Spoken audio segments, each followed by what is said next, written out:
Assalamualaikum. Ladies and gentlemen, I'm Ahad Nazir, Head Center for Private Sector Engagement at STPI. I welcome you on behalf of Bank of Punjab and the Sustainable Development Policy Institute to this very important session in the 25th Sustainable Development Conference, Sustainable Development in Unusual Times, Building Forward Better. This session is with regards to disaster risk financing. Some of the major objectives will be demonstrated later on by the moderator of the session. Some ground rules that I will like to mention, especially for the people joining us online, are with regards to keeping your microphone off when we are not speaking to avoid distortion. And when you are presenting or speaking, you're requested to kindly keep your cameras on if your bandwidth allows, of course. The attendees which are online can put their questions in the Q&A box, and we will entertain them. And of course, the people that are sitting here in the audience can send in their questions to the panelist at the end of the session. So now I'll begin with introducing the moderator for our today's session, Dr. Hina Aslam. She is a research fellow at Sustainable Development Policy Institute, and she looks after China Study Center as well as the Energy and Climate Change Unit. Over to you, ma'am. Good morning, Assalamu alaikum, and good afternoon. Thank you so much for joining this important session on the disaster risk financing. We are very fortunate to be partnering with Bank of Punjab, CEO Zafar Masud, who is already here in the team. Thank you so much for bringing this discussion into this panel in terms of while we are witnessing the catastrophes and the impacts of climate change, I think more manifested in the form of recent floods and of course the heat waves and imposing a huge economic cost. So how we can build back better, what kind of financing we need, what are the priority areas we need to work on. So some of the, to create a background to the discussion. So we have seen millions of people being affected, the livelihoods, the infrastructure, leading to a high risk of health diseases and malnutrition in people. If you look at some Pakistan's economic losses, we have been assessing some really overwhelming numbers. If you look at 2010 alone, it resulted in around more than 25 billion worth of economic loss. 2021, there was an ADB and World Bank report that estimated that the climate change will cost Pakistan around 3.8 billion yearly. And if we look at the numbers now, the total damages just caused by the floods have exceeded 14.9 billion, with a total economic loss of 15.2 billion. These are the numbers that I've just picked up from the post-disaster needs assessment.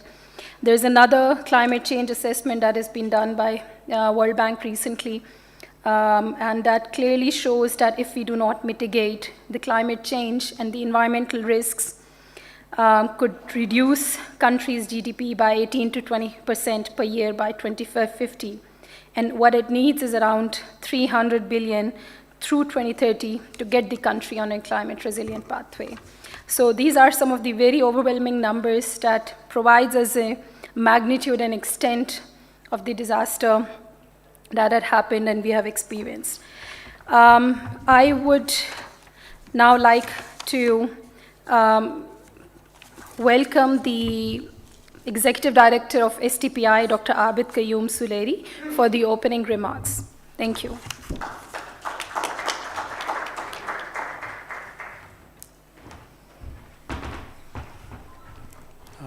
Thank you, Dr. Hina. Distinguished guests, Excellencies, Zafar Masud Sahab, President, Bank of Punjab, friends from media. Good afternoon to this one of the concluding panels of our 4 days Silver Jubilee Sustainable Development Conference. And I said concluding panels because today is the last day of the conference, and now we are gradually wrapping up the discussion. So after this session, we will have another plenary, and then we will start our concluding plenary after the post-lunch sessions. Now, the topic today that we are discussing in this panel, which is being organized in collaboration with Bank of Punjab, is disaster risk financing. And what came up in the discussions during last 3 days, if I have to sum up, be it is sustainable development goals, or it is climate change, or it is about disaster, ultimately the buck stops at financing. Do we have enough financing to achieve sustainable development goals? Do we have enough financing to get prepared for climate changes, adaptation? Do we have enough finances for social protection? And do we have enough finances for disaster risk management? And this question, which according to the COP27, the estimates which were presented there, it is $1 trillion question for developing countries in order to meet their pledges that they have done in their voluntary national contributions. But within this whole landscape, the role of financial institutions, that has come quite clearly. And if someone asked me what are the 2 success stories in COP27, I would say the first one is the announcement that a loss and damage fund would be established, which we know the process of COPs, it may take another 4 or 5 years before one can start seeing it getting materialized. But the second, which had nothing to do with the multilateral climate negotiation, doesn't come in the mandate of COP27, but a very strong message from 200 countries. And the message is to the international financial institutions. So in the final COP27 declaration, this message is very clearly given to the IFIs, to the World Bank, to the IMF, to all other, that they have to be, quote unquote, climate sensitive and climate responsive. And when we talk of climate sensitive and climate responsive, it means something like IMF did with COVID. As COVID started, they immediately came up with the rapid financing facilities for many countries, including Pakistan, those countries who were not prepared for it. They also distributed additional SDRs, statutory drawing rights, which is IMF's currency. Again, Pakistan was one of the beneficiaries of it. So now COP27 declaration is actually emphasizing on IFIs that they need to be more climate responsive, they need to be more climate sensitive, especially to the needs of vulnerable countries. Now, Pakistan being one of the vulnerable country to climate change is, of course, for us, it is extremely important to see that where are the windows for disaster risk financing. Then another positive development that we saw there was from Germany, that was about climate shield. So the insurance mechanism that Germany proposed, again for vulnerable developing countries, is the global climate shield, which would be, according to my understanding, work on this temperature and precipitation index. This method is already in practice.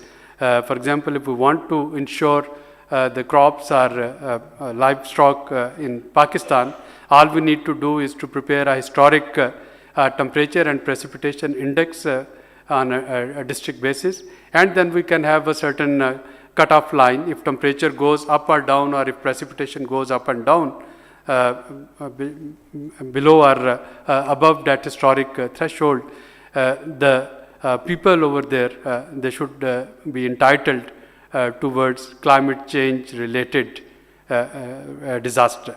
And I think these are some of the ideas which are floating, but the point I wanted to highlight here, that after decades of missing promises from developed world, even when this UNFCCC process started in 1992, before that, there were promises, empty promises from developed world that they would be building capacity, doing climate financing and mitigation for adaptation. But now the paradigm is shifting, and paradigm is shifting towards financial institutions and towards IFIs, and I must add that in our domestic context, the paradigm is shifting towards our national banks, domestic banks, as Bank of Punjab is here for this purpose. We look forward to listen to the deliberations of the panel.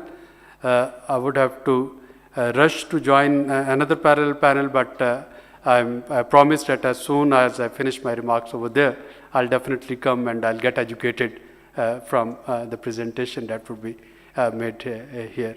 Thank you very much, ladies and gentlemen, for joining us.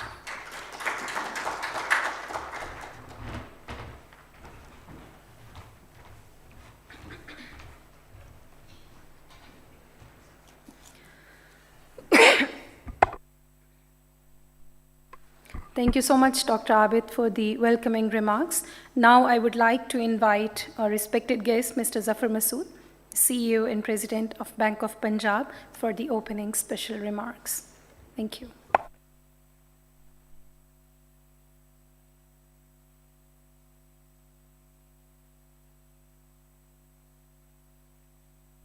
Sure, sir. Thank you.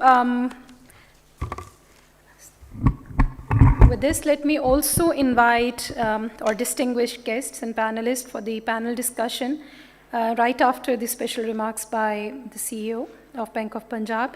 May I invite Mr. Ehsan Tehseen, Senior Disaster Risk Management Specialist at the World Bank, to please join us on the stage.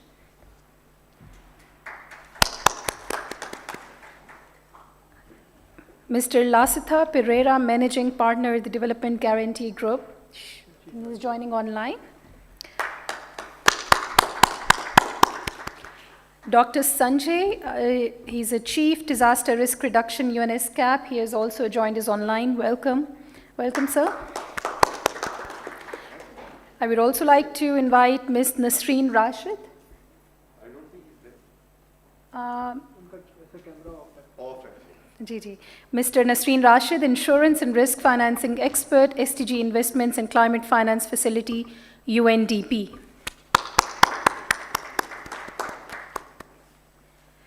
May I also invite Mr. Ahad Nazir, the Head of Private Sector Engagement, STPI, to be here as well. Thank you so much.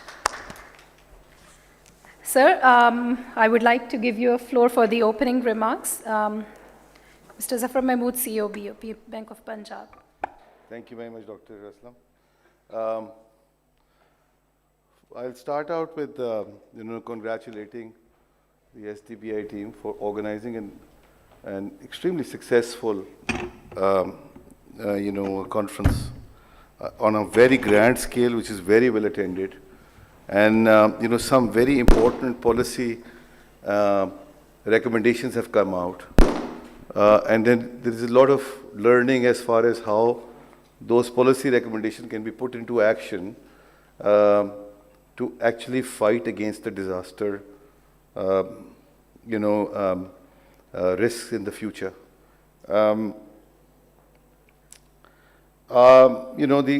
we all know that the temperatures are rising, and we have to be more innovative, adaptive, and design for resilience. And I'm hoping that today's session, which certainly is organized in this to come out with certain policy decisions and some recommendations that we would be able to put to the government and to the other stakeholders as well for having a situation where we'll be able to mitigate the risk of disasters going into the future. The UN Office of Disaster Risk Reduction indicates that 2.3 billion people have suffered between 1995 and 2015 due to these disasters. This is surely a human catastrophe, and we must look at it from that lens. It's no longer a luxury; it is actually a necessity. The World Economic Forum, on the other hand, talks about global risk report, cities floods, says that three-quarters of population will be living by 2050 along the coastline. So they are very vulnerable. There's a very large number of people who will be vulnerable to these kind of natural disasters. Although I have a theory there that disasters are not natural, as we've seen, but let's talk about it in a bit. So the policy measures so far has been more focused towards the mitigation, and we have all been in a reactive mode. The session today, the idea is, and we'll resort on the expertise of the panel members here, to come out with a focus on resilience by design. The idea is to mitigate that risk going into the future. Now, especially for a country like Pakistan, where it's a third world country, we are suffering. There's huge people below the poverty line. Rather than working towards their welfare going into the future, we are always fighting against, fighting for the disasters that happen, and that results in not focusing on the infrastructures to be taken care of for the future growth of the country. A small example of that is we've seen that with the recent flooding, 2 million houses have vanished. The requirement backlog is around 5 million houses. So it just complexes the situation even further. And even that 5 million, we were way behind.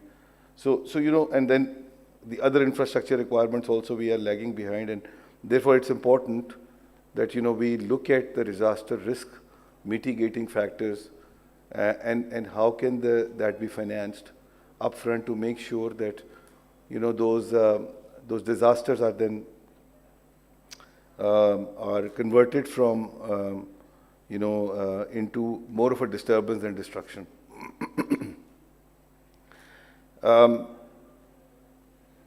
The global and local financial institutions are required to play their due role in climate resilience infrastructure.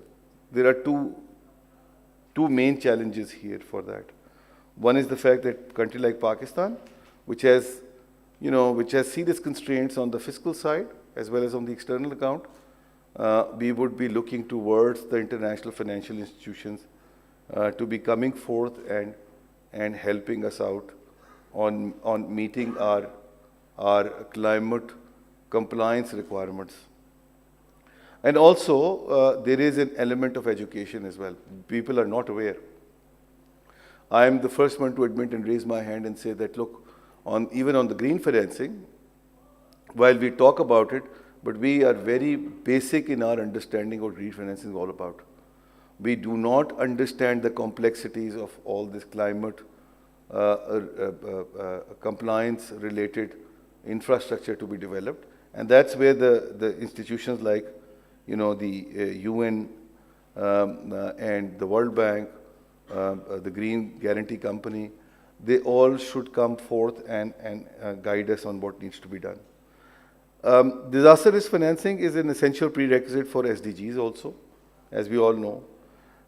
As I said earlier, the phrase that disasters are never natural. It actually turns out to be quite true in the sense that they are. There is an element of some uncertainty there, but if we do the risk management right, then perhaps we can we can take care of some kind of loss to be mitigated there.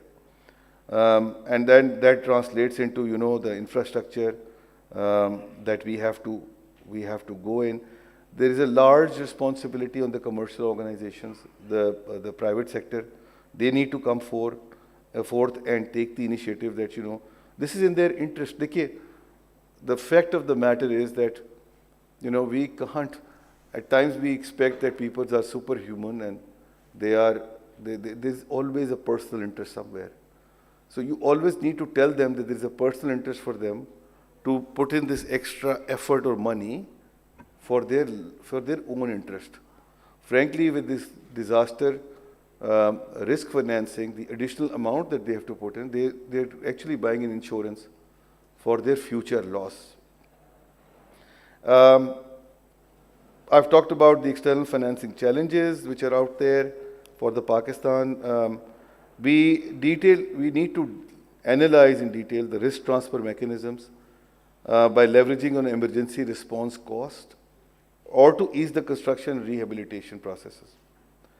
I sincerely hope that today's session shall help in coming out with structural reforms and policy recommendations for enhanced climate financing of climate resilient infrastructure.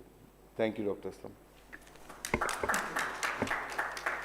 Thank you so much, Zafar Saab, rightly pointed out, and I think with this last single point on how we can look at the immediate priorities and policies and measures in climate financing and in the priority order in the respective fields, I think we would like to just move on to the panel discussion and get their insights and perspectives from their expertise on these issues.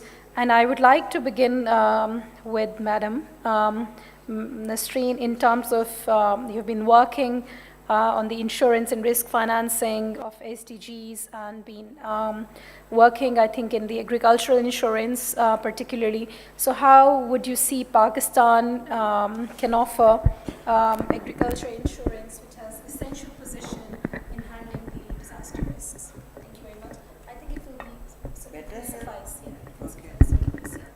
Ji, Assalamu alaikum everyone. Can you hear me? Yeah. Ji, before I begin, there is one thing which we all know, but my apologies for repeating it. एक तो disaster risk financing है, we need money for everything, all different segments of disaster, whether it is disaster risk reduction or it is disaster risk financing in insurance terminology or in post-disaster operations. But just to make this clear, disaster risk management has three main pillars. One is disaster risk reduction. And of course, we try to reduce risk as much as possible. But all risk cannot be mitigated and reduced. Since risk is dynamic, and also because of climate change, it's difficult to predict what kind of risk, the severity and the frequency, etc. So all the residue risk, which is beyond the adaptive capability or capacity of even mature markets, that has to be transferred. And it has to be transferred through ex-ante insurance instruments to the international reinsurance and capital markets. And then, of course, these two being ex-ante instruments, DRR and DRF. And the successful execution of these two ex-ante instruments then is linked to the successful execution of post-disaster operations. Having said that, और जैसे आपने agriculture पे कहा है, देखिए मेरा अपना perspective, I've been working on disaster agriculture insurance instruments since over 12 years. My own perspective has changed completely since the last about 6-8 months, and especially after the 2022 floods. I mean, it's amazing to see, that global agriculture insurance is being primarily driven by high-income countries. Number one, US, then China, followed by Japan. The onus has now shifted to the government. Public-private partnership की मैं खुद propose करती थी कि subsidies create dependencies, they create they suppress creativity and innovation and so on. But unfortunately, the agriculture sector is directly exposed. The direct exposure of agriculture to climate risks has made the risk systemic. The magnitude has become systemic. In other words, uninsurable without government subsidies and government protection. Even in highly mature markets, the 3 high-income countries I have mentioned, where the market infrastructure is very well established, even there the governments are giving premium subsidy, not only premium subsidy, but all kinds of subsidies having मेरा अपना perspective change हो गया. And talking about Pakistan, where the market infrastructure is dysfunctional or non-existent. Agriculture insurance cannot sustain itself in isolation. It's only one component in the entire value chain, starting from access to credit, to input cost, to marketing, to warehousing, and to all of that. And therefore, in my opinion now, agriculture insurance has to be proactively supported by government. This is and especially because 90% of our farmer has been categorized as subsistence. That subsistence category has been defined by State Bank of Pakistan. Primarily, we can say that farmer who owns up to 12.5 acres is defined as subsistence. And therefore, this is my take on agriculture insurance, that the entire dynamic has changed. So, is that enough? Okay, thank you. Islam, if I may comment here. Excellent. Yes, sure. Thank you so much. What Naseem Sahib has just mentioned, we've actually experienced that personally here in Pakistan. So we did a pilot project for crop yield insurance, but the cost was so high that its sustenance became a big question mark. And without government support, it is just impossible to do it. And a country like Pakistan, you've already covered it very well. I just want to share one statistic with everybody here, that we have done a research, and our estimate is that 46% of Pakistan's GDP is dependent directly and indirectly on agriculture. And if we can't take care of that particular piece, then it's the disaster risk management will always be compromised. So thank you very much for this recommendation. We'll put that in the list of our recommendations from this panel today. Thank you so much, Zafar Saab. With this, I would like to now turn to our speakers online. So, Mr. Sanjay, are you with us? Can you hear me? Yes, madam. I'm here online. Perfect. Thank you so much for joining. So the question I have for you in terms of, we've just talked about the public sector role. So what do you think in your perspective and your experience, how we can bring the improvement in the public sector-led funds, particularly to this disaster risk management, and what actions can be taken to ensure the disaster risk financing? Thank you so much. Yeah.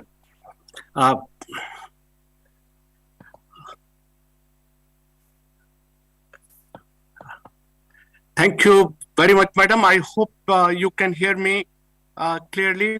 Yes, loud and clear, please. Yes, thank you. Here, on this part, I thought I should share some perspective from ISCAP's side. This is an analytical piece, and are you able to see my slides? Yeah. Yes. I think we're about Okay, thank you, madam.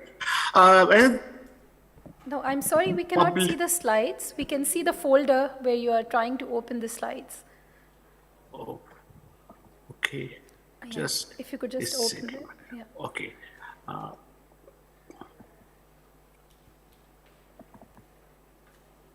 Is this fine, madam, now? Yes, now we can see it. Thank you. Okay, thank you very much. Uh, I would like to respond from the public funding perspective of a very, I should say, a spirited message that came from the chairperson, resilience by design in Pakistan, particularly from the public funding perspective. So in this brief presentation, I thought what could be done to build resilience by design in Pakistan context, particularly with the riskier climate days ahead. I just wanted to take a perspective of disaster risk financing in overall climate risk management, which came through all UNFCCC framework agreement, how countries are managing risk and how public funding or finance are allocated to manage climate risk. It has 5 windows. It started from the access to information on hazards to risk analytics, particularly which sector likely to be exposed the most from the future climate scenario, and that sector resilience building will be the key. And then risk-informed planning, which holds the key on having understood the risk, done the analytics on the people at risk, sector at risk, and then comes to the risk financing. So it's a chain. The fourth is financing that holds the key, how much budgetary allocation or the financial institutions would support the risk financing, and then the risk governance. So in this chain, if we take risk financing in Pakistan context, I would like to introduce, this is a ISCAP risk and resilience portal. We have customized this for Pakistan and exclusively to address resilience by design issues. Here, from this portal, there is a decision support tool of Pakistan, which gives you the risk hotspots in today's climate and also in the future climate scenario, what is called 4.5 representative concentration pathway, 8.5, which is the worst case climate scenario, 2 degree and above. So you see the hotspot in Pakistan context. So you know better, this is a context of the risk. And then you come to the impact, particularly the impact of its the economic implications of the risk. I think Mr. Chair has already highlighted some numbers from the World Bank, from the UNDRR publications. Our assessment more or less closer to that, and it was more from the disaster risk reduction perspective, that at present the GDP losses to Pakistan is 5.8%. In the worst climate scenario, that is 2 degrees, this will be 9.1% of country's GDP, which will be extremely difficult to manage. But then what could be done? What could be done is, with the risk profile, we have developed adaptation profile for the country. And in the adaptation profile, if you invest in 5 key sectors, particularly making new infrastructure resilient, water infrastructure resilient, improving dryland agriculture. Pakistan case 46%, as Mr. Chair highlighted, contributes to agriculture directly or indirectly, as strengthening early warning system. So investment in 4 areas, and this also is reflected very well in SDG report of the Pakistan. You have a regression of climate action, which is matter of concern, then consumption, and also the infrastructure sector, SDG 13, SDG 12, SDG 11. So investment in 5 will help in building what is called resilience by design. So for resilience by design, it is important to understand 5 critical infrastructure that must be disaster resilient to avoid the cascading impact, supply chain disruption, the one which you have learned in a hard way, the recent floods and heat waves. So the energy, transport, water, ICT, social, which is saying school, hospitals, all infrastructure. There is what is called, this is an ecosystem. These sectors are not a single system, but it's a network, which means that a local emergency could quickly spread and lead to severe disruptions. So these sectors need to be resilient, and that this intersectoral relationship we have to understand before investing in resilience of the sectors. I will just cite one example. It's very fresh in your mind with the recent experiences. The water infrastructure must be resilient for a country like Pakistan. With the agrarian economies, water plays such an important role, flood and droughts day after day. This water resilient infrastructure helps Pakistan in addressing water, energy, and food nexus. That's the nexus which helps to build resilience by design. Here, I will bring to your attention that infrastructure alone is responsible for 79% of the emission and 88% of the adaptation cost. And the new generation of the infrastructure has to be a gray and green. So investing in resilient infrastructure, and particularly water resilient infrastructure in Pakistan case, will help particularly to realize resilience by design concept. In the portal, we have done sub-national analysis. I will request colleagues who are interested to look at this customized version for Pakistan and which places resilient by design is more critical, more important, can be located. Those are some of the location-specific risks which has highlighted clearly. So my last point, from ISCAP side, we are customizing this. We will take forward the conclusion part of today's meeting, improve the quality of this portal. It will help in many of the upcoming activities, including National Adaptation Plan of Government of Pakistan, future NDC, and so on. So this is all from my side. And thank you very much once again for giving this opportunity to UN ISCAP, Mr.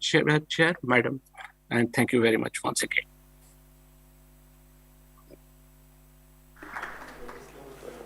Yes, please.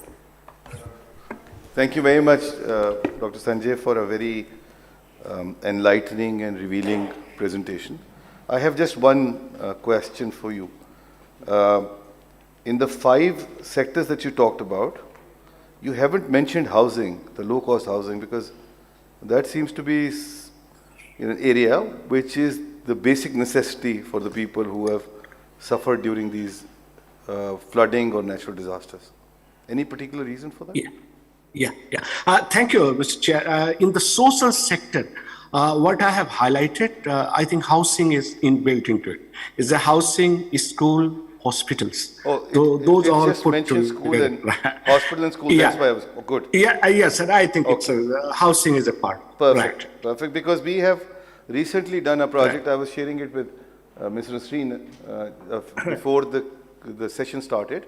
That we have tied up with Heritage Foundation, and we've recently done a project in Puno village in Sindh, Mirpur Khas, where we've developed these climate compliant and disaster resistant houses. These are basic cottages. If the time permit, Dr. Islam, then I'll show you. It's a 4-minute documentary. We'll be happy to share.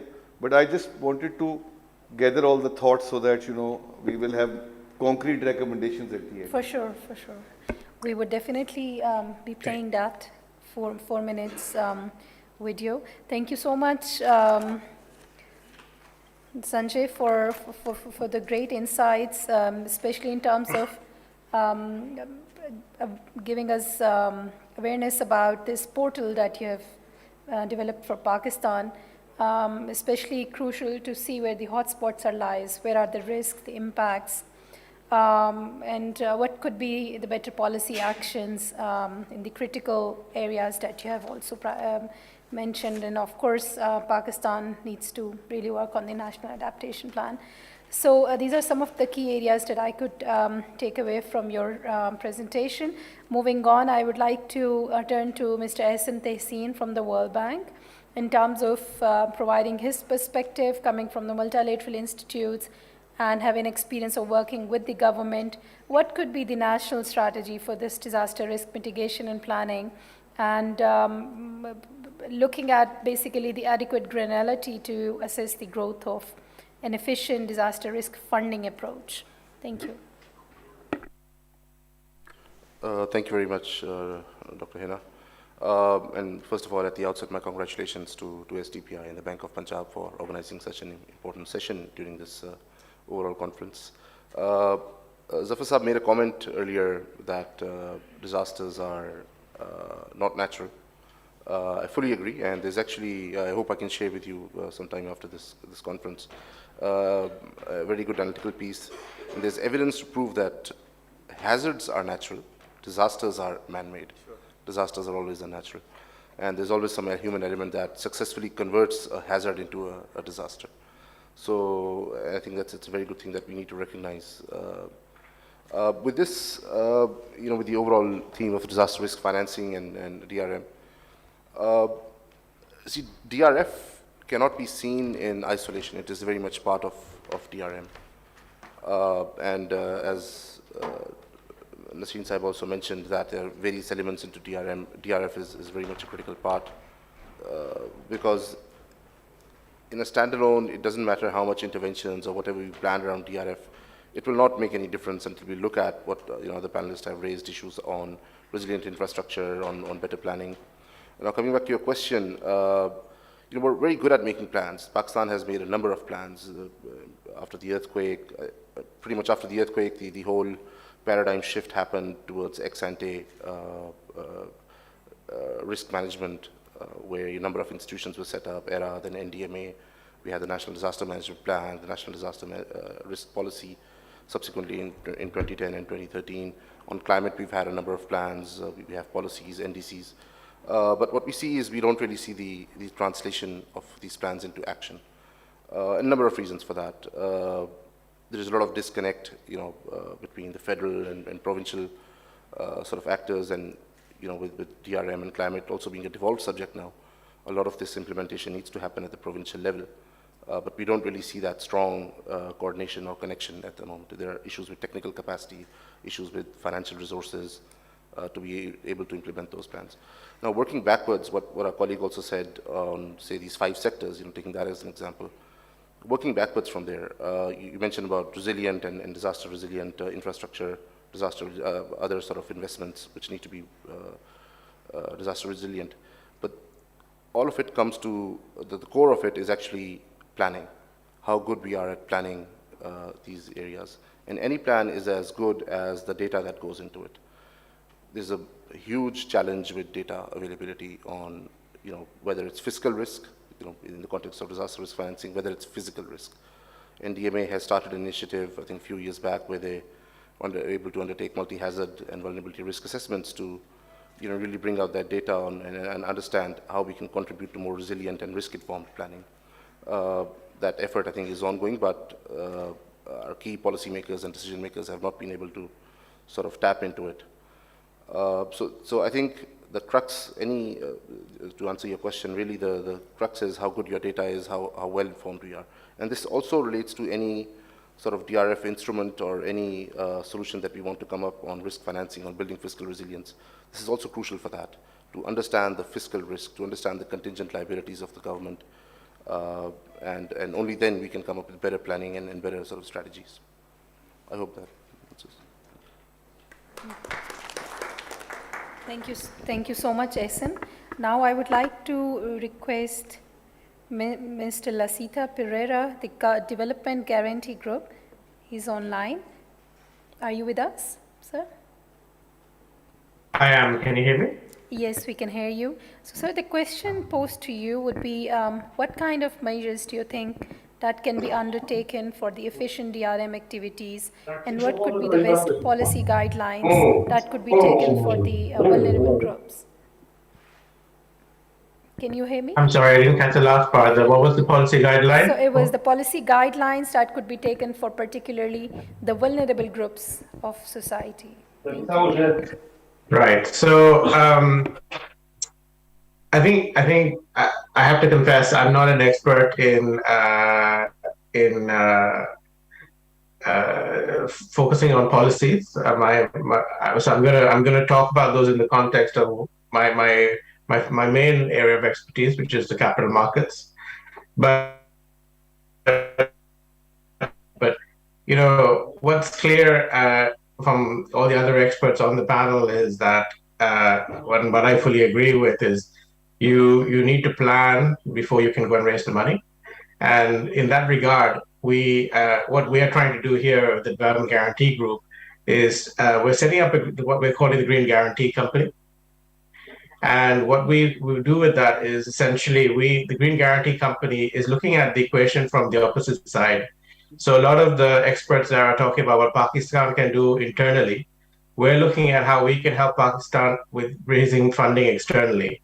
Now, obviously, if you think about the issue, and Dr. Abid mentioned in his opening remarks, that the DRF challenge for countries is $1 trillion challenge. And the reality is, even if you mobilized every dollar in developing countries that exist in their capital markets, you're not going to have enough money there to meet that gap. However, in global capital markets, it's over $100 trillion of assets there, but very little of that is coming into countries like Pakistan. And so our question is, why is that? From our perspective, it's very much it's a psychology and a perception issue. It's inevitable that a lot of people sitting outside Pakistan look at the country and they see the risk as being much higher than the actual risk on the ground. And it's about trying to address that. And that's where we see guarantees coming in to help. Guarantee is very similar to insurance in so much as that it's looking to try and help help to plan for the future by making people, making the cost of doing so more affordable. And that's the approach that we also want to take. So in that regard, we are looking to work with partners like the Bank of Punjab, and we're very grateful for the opportunity here to speak on this panel alongside all these distinguished panelists about the fact that actually, as I mentioned, without the participation of the global capital markets coming in as well, financing disaster relief going forward is going to be a big challenge. And while insurance is part of that, we also need to start thinking about how do we invest in all of the gray and green infrastructure that Dr. Sanjay was talking about as well in his presentation. That funding needs to happen now, but it needs to happen on a long-term, affordable basis. To give you an example of what I mean, WAPDA, as you know, issued a green bond into 2021. And it was issued a very successful green bond. It was issued with a coupon of 7.5% for a tenure of 10 years. Now, in current market conditions, if WAPDA went out, the implied cost of that bond in the market at the moment is over 20%, which is very unaffordable. So how can Pakistan invest in the infrastructure it needs to become more climate resilient and to fund its disasters? And this is where we see the opportunity for organizations like the Green Guarantee Company to use our guarantees, which will be investment grade, to help support raise longer term climate financing for that. So, with regards to going back to the question asked, from our perspective, one of the key things is while there are a lot of plans in place, what we need to now work on is on executing those plans into clear investment opportunities that we are able to communicate clearly to third-party investors outside Pakistan, with the benefit of things like guarantees, with the benefit of support from the MDBs as well, to try and create those investment opportunities and mobilize that over $100 trillion that's sitting there in these global capital markets. A lot of it is looking for places to go for a home to try and help come in. And that is where, from our perspective, a lot of the challenge lies at the moment. It fundamentally is a communication challenge. We need to be able to be helping Pakistan and other developing countries to be able to communicate more clearly with the global capital markets about the opportunity that exists in Pakistan to help it make it more resilient. Because clearly making it more resilient, as we've heard, there are a lot of economic costs, but we should also talk about the economic opportunities that exist in trying to make Pakistan more climate resilient.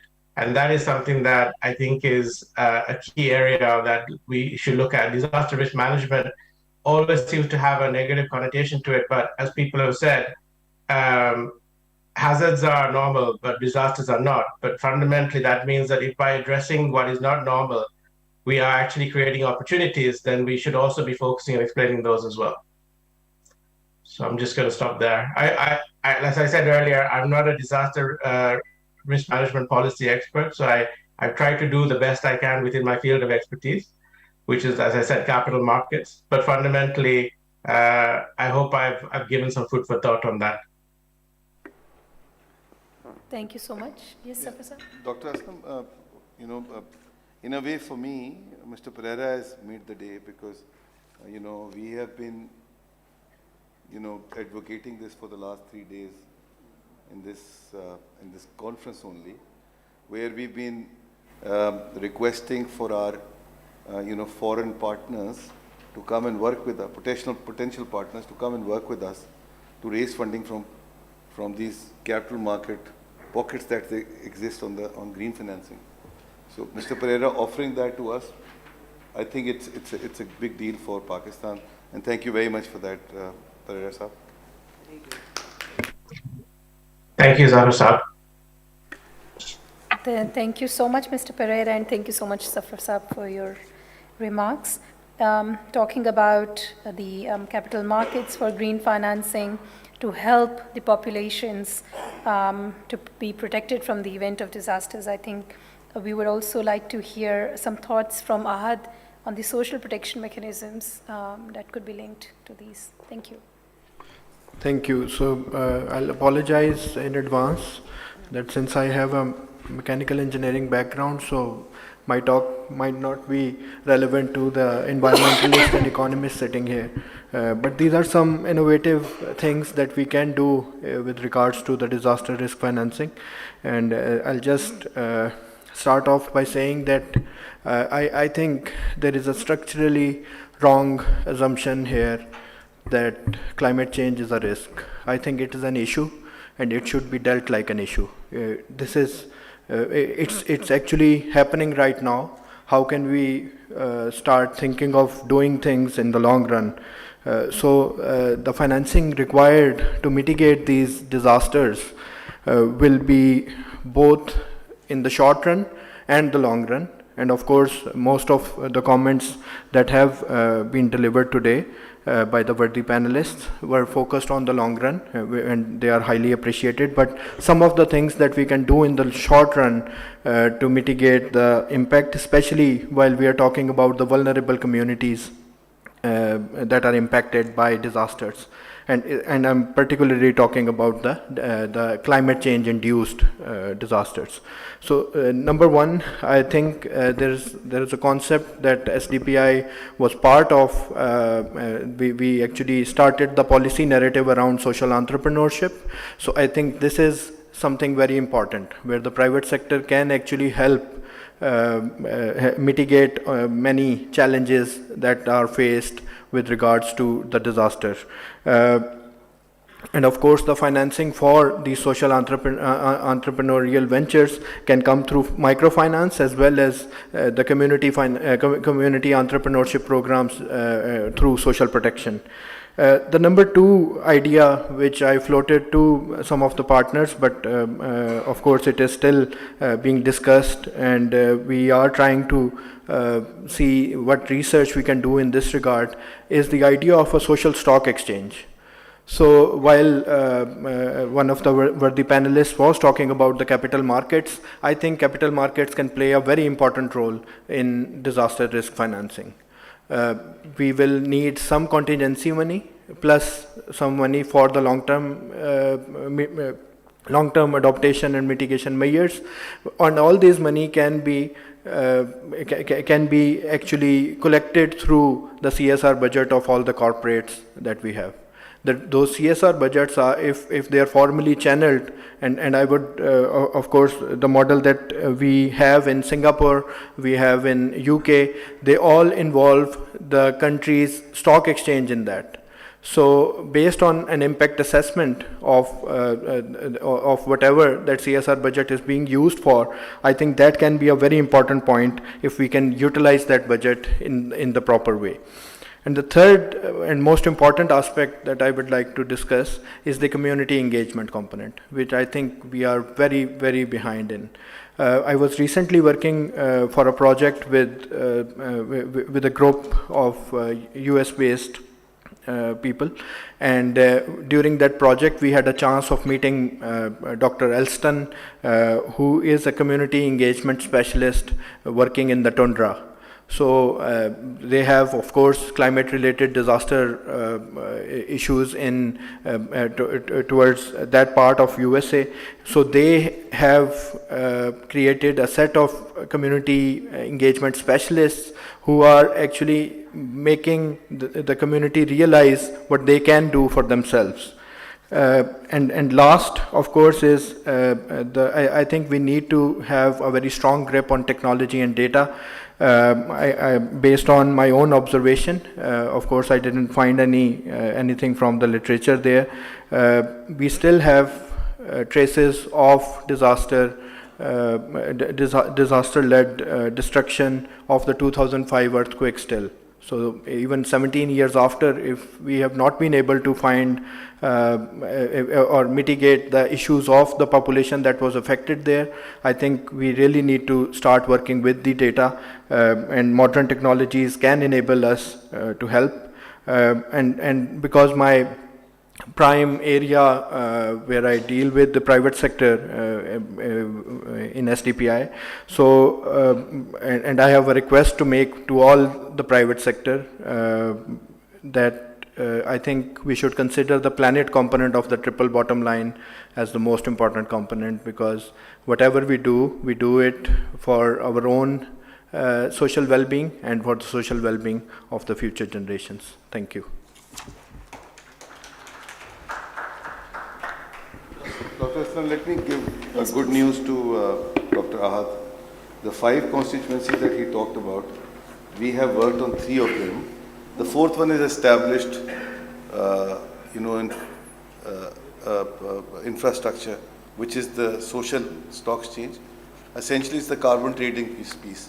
So that has to be brought into Pakistan, but first we have to have the projects in place and then we go there. Technology and data, Dr. Sanjay has covered it really well. But on the other 3, microfinancing, in fact, I had put that as one of my recommendations here also, taking a cue from Nasreen Sahiba's earlier comment. And then community engagement, as well as the short-term plan. Can I request if you can play this video here?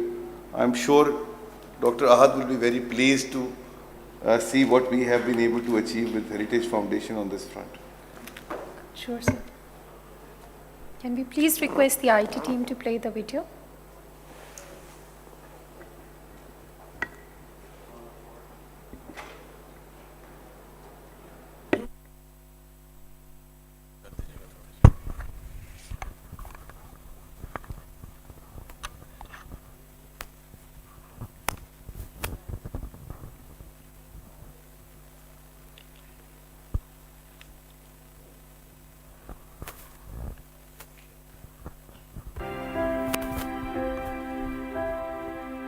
Pakistan मौसमियाती तब्दीली के बायस अपनी तारीख के बदतरीन सैलाब से गुजर रहा है। इस तबाहकुन सैलाब ने लाखों अफराद को बेघर करके ऐसे इंसानी अलमिये को जन्म दिया है जिस पर हर आंख अश्कबार है। मुसीबत की इस घड़ी में दी बैंक ऑफ पंजाब एक मर्तबा फिर समाजी जिम्मेदारी निभाने के लिए सरगर्म अमल और सरकर्दा किरदार अदा कर रहा है। सैलाब मुतासिरीन की मदद और बहाली के लिए दी बैंक ऑफ पंजाब ने न सिर्फ अतियात जमा किए बल्कि अमली तौर पर इमदादी सरगर्मियों में हिस्सा लेने के लिए रजाकार प्रोग्राम BOP मददगार का आगाज किया। BOP मददगार प्रोग्राम के जरिए दी बैंक ऑफ पंजाब के मुलाजमीन रजाकाराना बुनियाद पर इमदादी कामों में अमली तौर पर हिस्सा लेते हैं, जबकि बैंक रजाकारों की हौसला अफजाई के लिए जरूरी तरबियत और इमदादी सामान और दीगर सहूलियात फराहम करता है। रोजान शहर में सैलाब मुतासिरीन के लिए शेल्टर्स की तामीर से BOP मददगार प्रोग्राम के तहत सरगर्मियों का आगाज किया गया। सैलाब से मुतासर इलाकों में माहौल दोस्त मटेरियल के साथ मुस्तकिल मगर बुनियादी शेल्टर्स तामीर किए जा रहे हैं। मौसम और माहौल से मुताबिकत रखने वाले ये शेल्टर्स पायदार और सैलाब से मुकाबला करने की सलाहियत रखते हैं। ये शेल्टर्स न सिर्फ तामीर में आसान और इंतहाई कम लागत हैं, जीरो कार्बन फुटप्रिंट के हामिल ये शेल्टर माहौल दोस्त भी हैं। इन्हें खोलकर दोबारा से तामीर किया जा सकता है। दी बैंक ऑफ पंजाब ने मुकामी अफराद को शेल्टर्स की तामीर की तरबियत भी फराहम की है, जिससे इन्हें रोजगार भी हासिल होगा। बीओपी की इमदादी सरगर्मियों का ये सिलसिला मुल्क के दीगर सूबों में भी जारी है। इस सिलसिले की एक और कड़ी मीरपुर खास सिंध के गांव पुन्नू में शेल्टर्स की तामीर। दी बैंक ऑफ पंजाब ने तरक्याती कामों के लिए इस गांव को एडॉप्ट किया है। आज हम सारे बीओपी की मददगार टीम बीओपी मददगार के प्रोग्राम के तहत पुन्नू कॉलोनी मीरपुर खास डिस्ट्रिक्ट पहुंची है और यहाँ पे हम अपना जो हमारे बीओपी का ऑलमोस्ट अडॉप्टेड विलेज पुन्नू है उसमें आज हम वॉलंटरी वर्क करने आए हैं। और इसमें अभी तक हमारी टीम्स ने अपने हाथों से कच्ची ईंटें बनाई हैं और अब हम इस स्ट्रक्चर जो हमारे इर्द गिर्द आप देख रहे हैं इसको बनाने की कुछ प्रैक्टिस करेंगे। पुन्नू में माहौल दोस्त शेल्टर्स की तामीर का आगाज सैलाब से कबल ही कर दिया था। ये शेल्टर सैलाब के दौरान न सिर्फ कायम रहे बल्कि सैलाब मुतासरीन को तहफ़्फ़ुज़ फराहम करने में भी कामयाब रहे। इसीलिए अब मुकामी अफराद इसको बीओपी गांव कहते हैं। मौसम की शिद्दत का मुकाबला करने के लिए माहौल दोस्त मटेरियल के साथ तामीरात के अलावा दी बैंक ऑफ पंजाब ने इलाके में शजरकारी का सिलसिला भी शुरू किया है। इस प्रोजेक्ट को जो बीओपी ने अडॉप्ट किया है उसको करीब से देखने का, इसमें पार्टिसिपेट करने का मौका मिला। यकीन माने खिलते चेहरों को देख के जो इनकी खुशी है हमें अपने अंदर अपने साथ मौजूद देख के हमारी थकावट ख़त्म हो गई। मेरे ख्याल में ये एक ऐसा प्रोजेक्ट है जिससे इस इलाके के इर्द गिर्द के लोगों को भी इससे इंस्पायर होके और ऐसे शेल्टर्स बनाने में मदद मिलेगी। दी बैंक ऑफ पंजाब की जानिब से जारी इन माहौल दोस्त तामीरात में मोहतरमा यास्मीन लारी और हेरिटेज फाउंडेशन ने तकनीकी मदद फराहम की। दी बैंक ऑफ पंजाब मुल्क की तामीर और तरक्की और कॉर्पोरेट समाजी जिम्मेदारी निभाने के लिए हमेशा सरगर्म अमल रहा है और हर मुश्किल घड़ी में अपने बहन भाइयों की मदद के लिए पुरअज़्म है। दी बैंक ऑफ पंजाब रखे हर फर्द का ख्याल।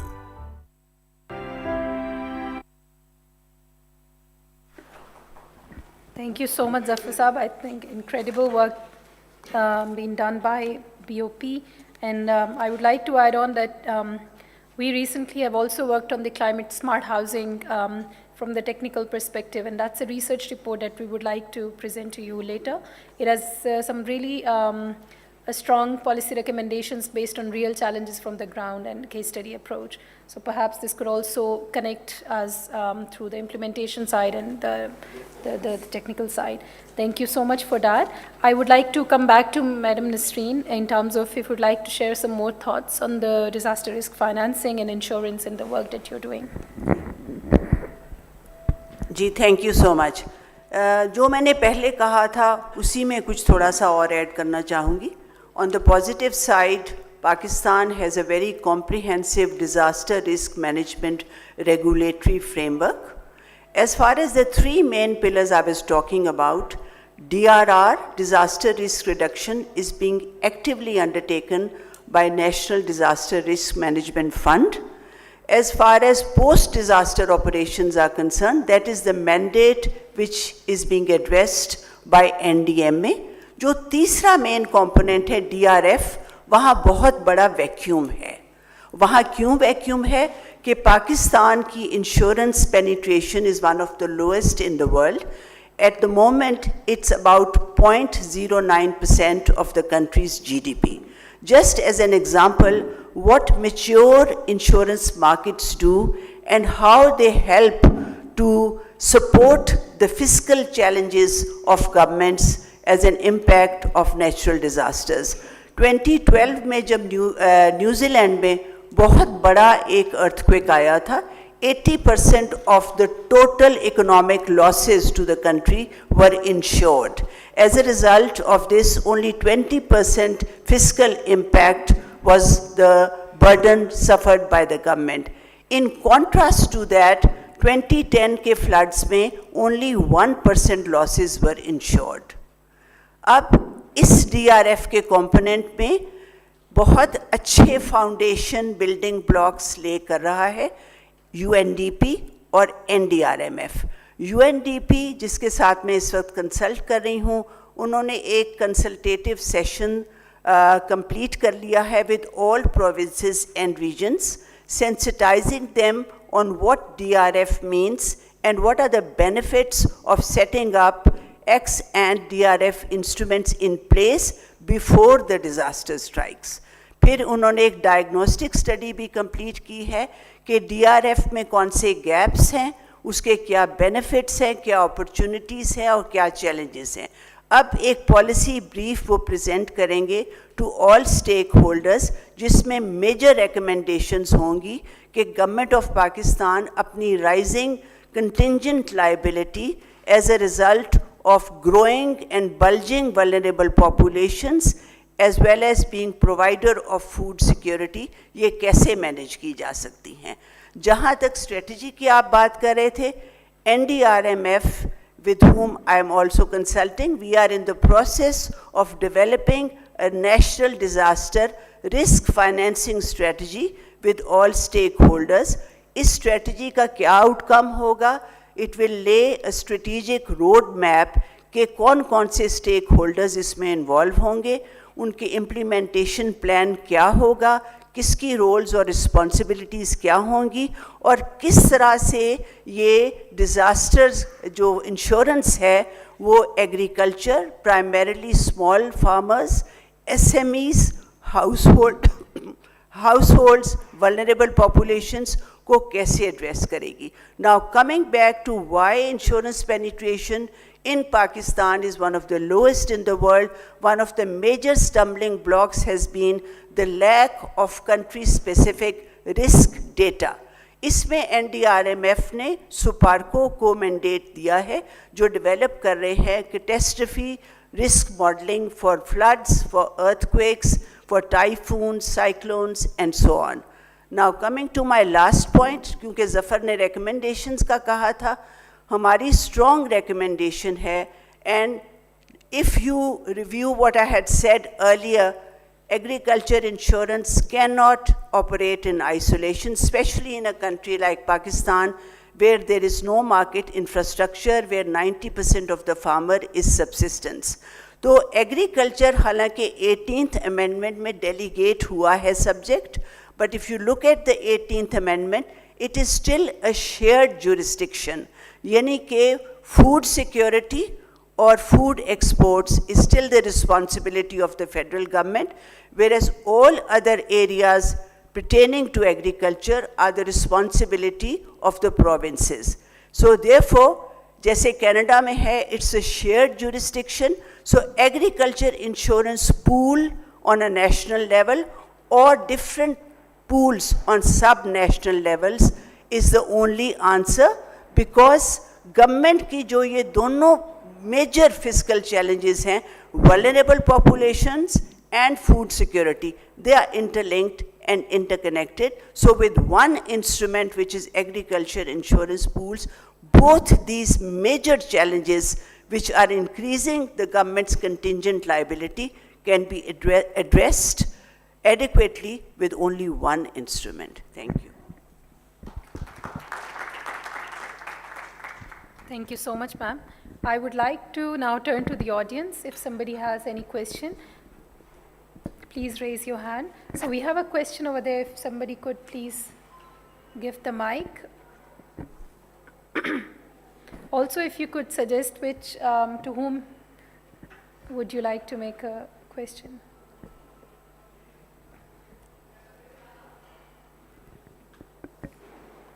On that side, please.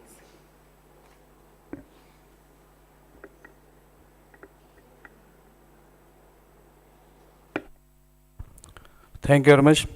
Kacho Imtiaz Haider from Gilgit-Baltistan. I'm ex-member of Gilgit-Baltistan Assembly, and I just joined about 15 minutes ago your session, and from your conversation I understand that Pakistan is only responsible for only 1% of carbon emissions in the atmosphere, and we are facing a lot of issues according to these disasters and environment change and global warming and melting of glaciers, particularly in Gilgit-Baltistan. And as you know that second largest fresh water sources is in Gilgit-Baltistan is glacier, the big glaciers in Gilgit-Baltistan, and we are on a very threat for this. And if we see that recently flood, the calculation of government of Pakistan is about the damages, collector damages, according to the government calculation, it is about $60 billion. And it will be impact on Pakistan every year. If we see in 2010, there was also a flood, and in 2022, there is another flood. The intensity of the flood is the same. But we are, due to this changing environment and global warming, we will be going to face these issues future, mostly every year, hopefully. But my question is this, that if we see the government of Pakistan capacity and capability on the other side, we have still lack basic education and health facilities and infrastructure in most of the rural area. And if we considering all these things, it is possible for government of Pakistan to tackle all these issues. First question is this, and second one is how can we give awareness? This is the basic questions. We are organizing such good conferences, seminars in Islamabad or the capitals of Pakistan cities.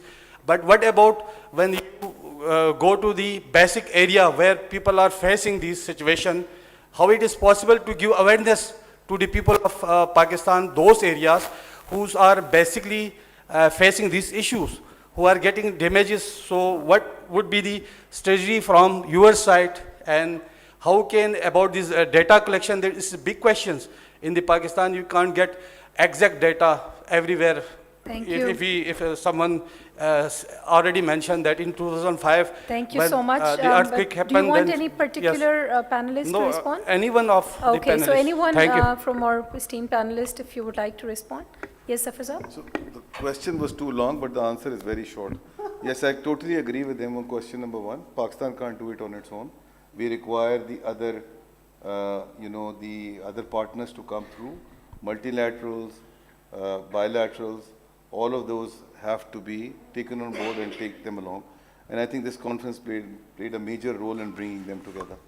Secondly, about the awareness, this session has created that awareness. I am considering myself much more educated, still not there, but at least to a bare minimum level where, the consciousness about what requires to be done is very much there. And the expectation is that people like yourselves will go and educate people further down the road. The problem right now, by the way, Pakistan's problem is not the money alone.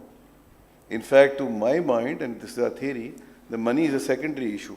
The primary issue is the awareness piece and the piece of actually going out in the market and helping people out on the field. And that's why we rolled out this program called BOP Madadgar. We have 13,000 employees.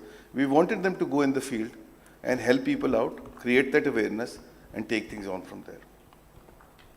Thank you so much, Zafar Sir. Yes, please.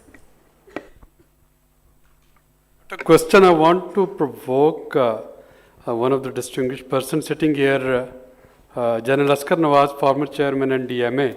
So while all of us we are talking of disaster risk financing and what can be done, I'm extremely actually inclined to get your views from demand side. So you have headed that organization. So what is it that organizations like Bank of Punjab or the private financing that we are talking about, how can we strengthen NDMA or the public sector organizations working on disaster risk mitigation? Thank you, Dr. Saab. as always. Uh, Ladies and gentlemen, I think it was a very informed discussion, and I can see certain faces over here with whom we have worked. I'd just like to present to you an equation. Pakistan's National Flood Protection Plan 4 that we made after the floods of 2010, I think its financial volume is closer to 3,000 billions or plus. So it's little over 2 billion US dollars. Now have a look what loss that we had to suffer because of these unprecedented rain-induced floods. It's much higher than that. Had we invested that much money on this flood protection plan, so this is a classical example of if you invest on this disaster risk reduction, you can calculate what is your return on your investment, how much could you have saved, how much lives could you have saved. Now, the Paris climate change in its clause regarding the finances talks of innovative financing measures. And as Dr. Saab said so that we are looking toward the IFIs and we're looking outward that we are going to receive the funds or have the funding from the outside sources coming to the vulnerable countries.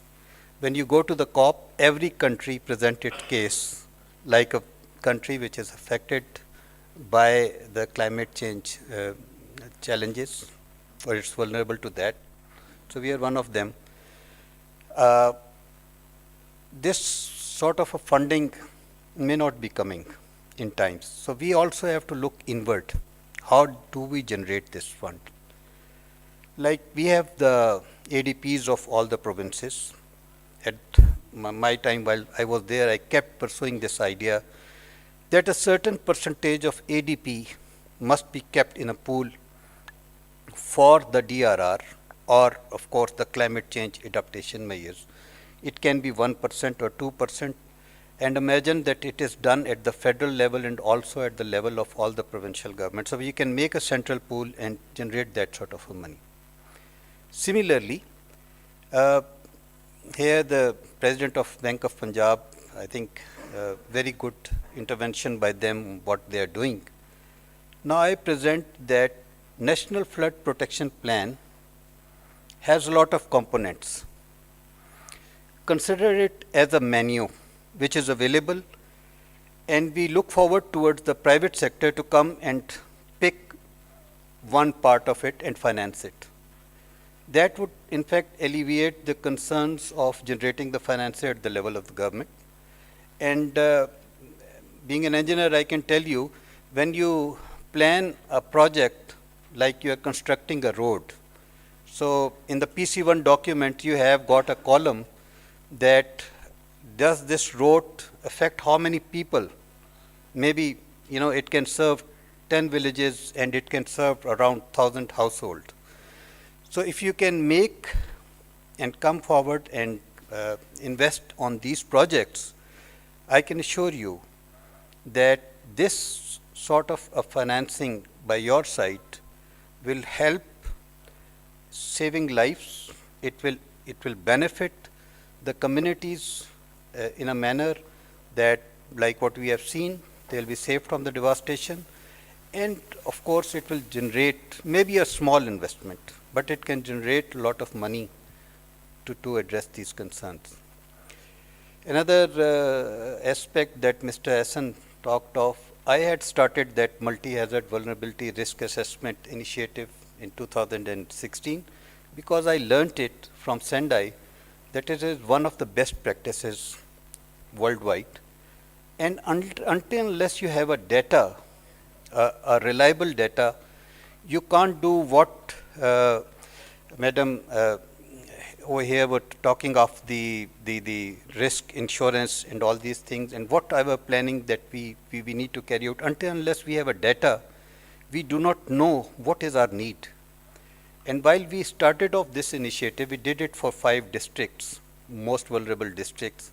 I found out that acquisition of the reliable data, even from the government sources or through the field visit, it was a great challenge.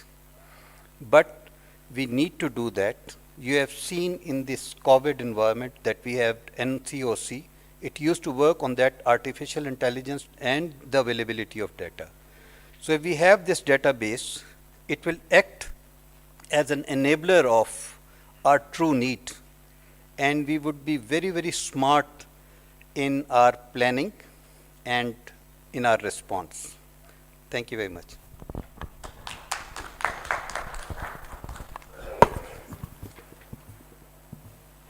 Thank you so much, sir. Yes, so, yes, please. Okay, sure. My name is Dr. Mohammed Salim, former member Competition Commission of Pakistan. I have joined later, but there was a very good discussion from the panelists.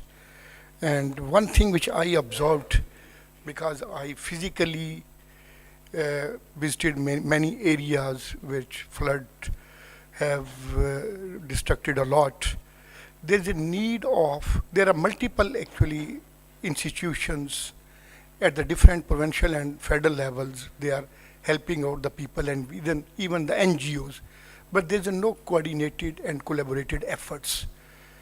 And this is the overlapping I have observed. That needs to be centralized, or at least in a collaborated way that will be done. I think that will be more resultful. And second thing which I feel is data sharing is another issue, which either we don't have reliable data with us, or the agencies do not want to share that one.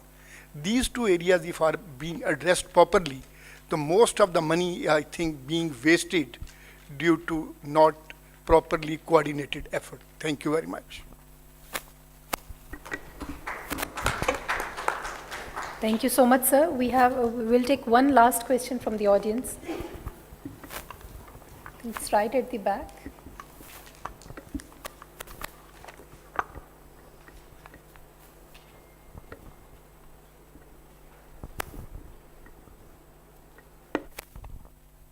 Excuse me.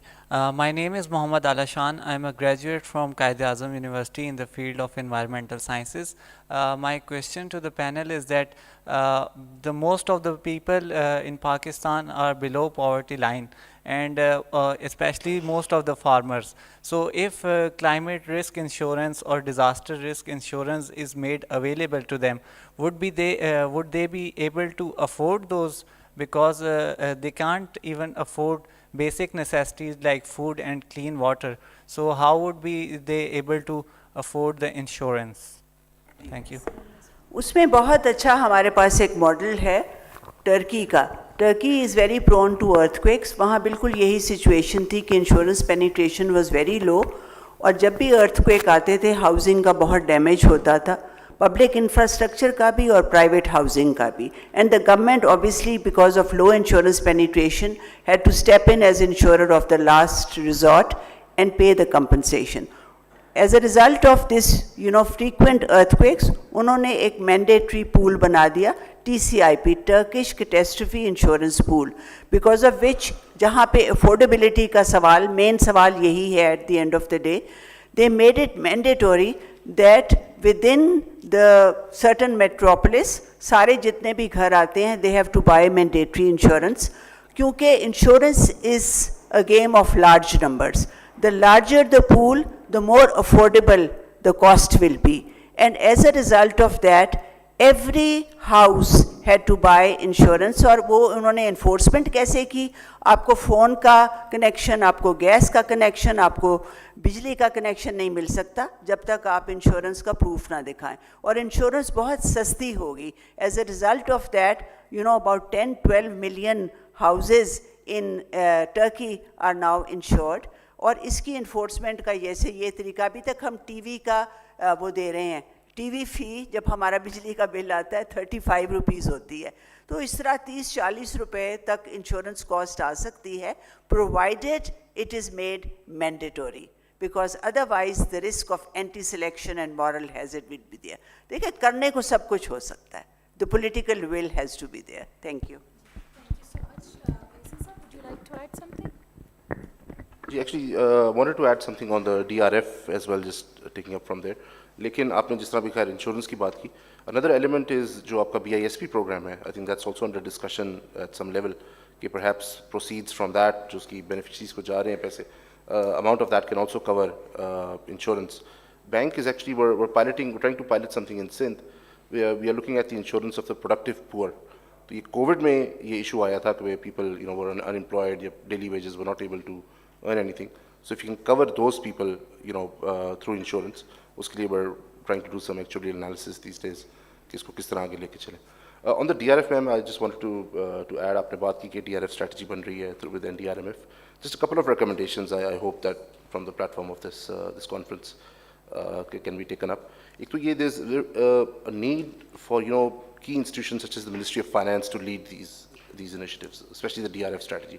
उसकी वजह ये है कि the DRF strategy needs to be based upon very solid data, coming back to data, and looking at the sort of, we need to qualify the fiscal risks and need to understand what is the contingent liability on the government's budget of this disaster. 2014-15 में World Bank ने exercise की थी with NDMA, Ministry of Finance. We looked at the average annual expected loss from floods and earthquakes, looked at the maximum probable loss. Now we need to update that, and the government needs to understand. क्योंकि जब तक ये figures इसमें dollar term या rupee term में नहीं आएगा, the key decision makers who are sitting in the Ministry of Finance will not be able to understand the gravity of the problem. One of disasters अभी आ गए हैं, floods, a $30 billion damage and loss figure, but 6 months down the road, will that urgency remain there? So we need to constantly provide this information. एक बार ये data आएगा, then the strategy can be formulated. And again, why Ministry of Finance or maybe the PMO needs to lead an effort such as this, because the strategy needs to answer 3 very important questions. Who to protect, so whether it's your certain segments of the population, whether it's your infrastructure, your economic assets, agriculture sector, what to protect them against, that's an easy answer, whether it's a pandemic, whether it's any particular type of disaster. And finally, how to protect them.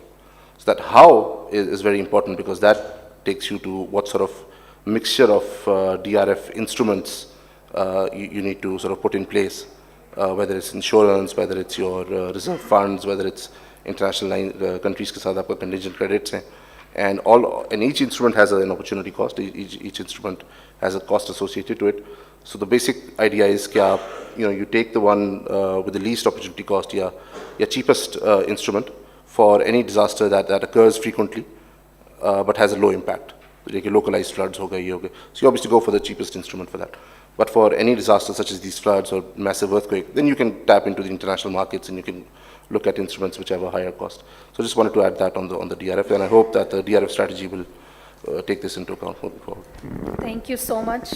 Thank you so much for your useful suggestions. And I think with this, before I hand over for the concluding and remarks by Zafar Saab, I would just like to extend my deepest gratitude and thank you to all the panelists, all the audience who has been sitting, sir, who have been enriched us with your experience and remarks. And it's been a really great discussion, and I would like to now give a floor to Zafar Saab for concluding. And thank you, Dr. Aslam. I must thank the panelists, even the audience, General Saab, Dr. Saab. At least the 4 or 5 events, the conference events that I attended, there seemed to be a list of 10, 12 very concrete, doable action plan has come out here, and I'm just gonna go over that very quickly because I don't want to stand between my comments and the lunch which is waiting for you. So I'll go over very quickly, and then we can firm it up later on by getting in touch with all these recommendations which have come through. By the way, you've been a great audience. Ek to all is jam-packed. I'm extremely pleased to see that, Dr. Saab, and the credit goes to you and your team. But you have been very engaged as well, and that makes a lot of difference. So thank you very much to the entire audience. Starting out with what General Asghar Nawaz mentioned. I hope मैं आपका नाम सही ले रहा हूँ, General Saab. And then it linked into what Dr. Salim mentioned. मैंने आपका नाम सही लिया है, Dr. Salim mentioned. the better coordination is required at the provincial and the federal level, and different components out there in terms of assessing the needs. Awais Malik साहब यहाँ तशरीफ़ रखते हैं, मिनिस्ट्री ऑफ फाइनेंस डिपार्टमेंट से पंजाब. अवैस साहब can take this as a takeaway, where it's very important that better coordination is required.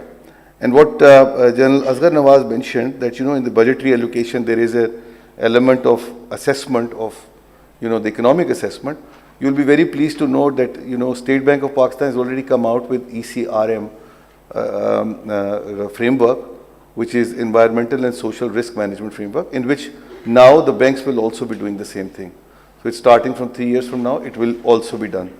The problem there, Jan Sahab, is that the people who are assessing all of that, they don't have any expertise. I'm very sorry to say, Planning Commission, आप doctor साहब थे ना, Salim sir, आप planning commission में थे ना?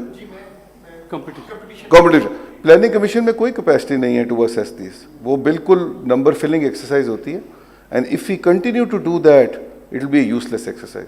So it's very important that the skill set is developed, and that's why I'm resorting on people like Dr. Tehseen and Ms. Nasreen, Rashid here, their expertise will help us and train our people, and perhaps we can do some kind of a workshop with the STPI as a follow-up from here, whereby these experts can educate us bankers on how we're going to do that, and I'll be very happy to take a lead with Pakistan Banks Association, with State Bank of Pakistan on that one.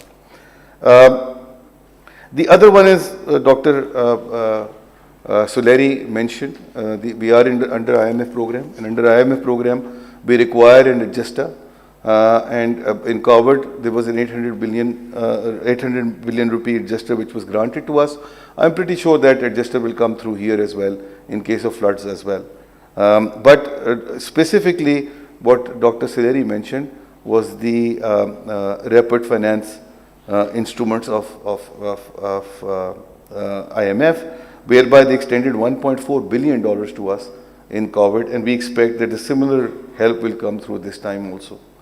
We all remember, this is our second recommendation to the government, that we need to actively engage with IMF and get that done. The third one is related to, and we've all seen it, I'm just reiterating it, is related to the, debt service suspension initiative, whereby the $3.7 billion debt suspension was granted to Government of Pakistan in 2020. Perhaps a similar model can be followed this time round also. Number 4, and this is coming from an earlier session that we had yesterday, in which Dr. Aisha Ghaus Pasha was there. We need to have, and I'm very pleased to know that Karanda has already taken the lead on this one, we need to have a specialized green financing institutions, so that they have the expertise, they can take it better ahead. And one of the DFIs, that we have 6 or 7 DFIs, perhaps they are the ones who need to work on those, developing those expertise and become a specialized green financing DFI. The number 5 recommendation is related to some fiscal benefits are required. This is again a graduation from an earlier plenary we had with Tariq Bajwa Sahab as the chief guest, where he is looking forward to getting specific sort of requirements on the fiscal side for marginal projects, not the existing projects, but for marginal projects. Then number 6 is related to what Madam Rashid talked about, is the element of subsidy for agriculture insurance and the disaster related to that. Dr. Saiba, you mentioned about the Turkish example. The difference between Turkish example and our example is that Turkey, the cities can afford that and they are the most vulnerable. In our case, it's unfortunately the other way around. The people who can't afford it, and that's what gentleman's question was, they can't perhaps afford it at all, not even the bare minimum, let alone bijli, pani, wo to gas unko वैसी नहीं मिलती. So therefore my recommendation would be, and you are the expert on this, perhaps you can comment better, that we should put this kind of requirement of insurance in the cities which are not vulnerable, but make it mandatory on them to be used as a pool for those vulnerable areas as well. Because otherwise they will never be able to afford it. Government will not have the fiscal space to do it. So therefore that is number 6 recommendation. Number 7 is related to what Dr. Ahad mentioned, related to microfinancing structure needs to be put in, and that has to be put in a very robust fashion. We have taken a lead. This whole initiative that you saw in Sindh, there was an element of microfinancing there. But we did that through our CSR activity. Perhaps we need to graduate out of that, and we require more of a robust framework to do this microfinancing at a larger scale. Uske baghair, I don't think that we will be able to make a headway. So on that one, we are already preparing a paper, Dr. Saab, and we'll share it with you. We're going to present it to the University of Cambridge. There's a group there who are working with us on this one, and perhaps that would be a good starting point where some NGOs are coming through. UN is also may come through and put in money as a pool, which will be used as a microfinancing on a subsidized rate. Number 8 is related to what Dr. Sanjay mentioned, is related to, and very importantly, I think Dr. Taseen also mentioned about it. It's the sectors which require to be insured, and there's some kind of regulatory measures and actions required on those areas. So ICT, social, which is housing, hospitals, schools, energy, transport and water. All these areas require some kind of regulatory action. To some extent, Naseen Sahiba ne already हमें क्यों दे दिया है through the Turkish model. Maybe that could be replicated for these all, for those vulnerable areas. So that is from Dr. Sanjay's recommendation. The next one, which is number 9, comes from Dr. Taseen, is related to the better coordination between the stakeholders. Dr. Taseen suggested Ministry of Finance to take a lead. I would suggest that it's not just Ministry of Finance, there may be a State Bank of Pakistan, because the financing piece involved there. State Bank of Pakistan and SACP working under them shall take a lead, because Ministry of Finance will also be looking towards these institutions. So somehow if State Bank of Pakistan and SACP takes the lead, I think that will be a much more useful and robust structure. आप भी फरमा रही थी नसीन साहिबा, वो 18th amendment के बाद जो complications है ना, वो अगर State Bank आ जाएगा तो वो that complication will be taken care of very well, because that is squarely the domain of State Bank of Pakistan. Then Mr. Pereira, as I said, he made the day. We'll work with Mr. Pereira on coming out with the model whereby we can raise funding externally. Much needed requirement. Dr. Saab, we've been talking about it throughout the conference, the external account constraints. And last but not the least, the recommendation which has come from Dr. Saab on Dr. Ahad was the microfinance one, and the other one was the social, the technology and data one, which actually ties in well with what General Saab mentioned and what Dr. Salim mentioned. So उन्हीं की recommendations. So we will have almost 10 recommendations जो मैंने अभी आपको पढ़ के बताई हैं, and then we will put that in a paper presentation form to you, Dr. Saab, and then we can take it to the relevant departments. Thank you very much. Thank you so much, Zafar Saab.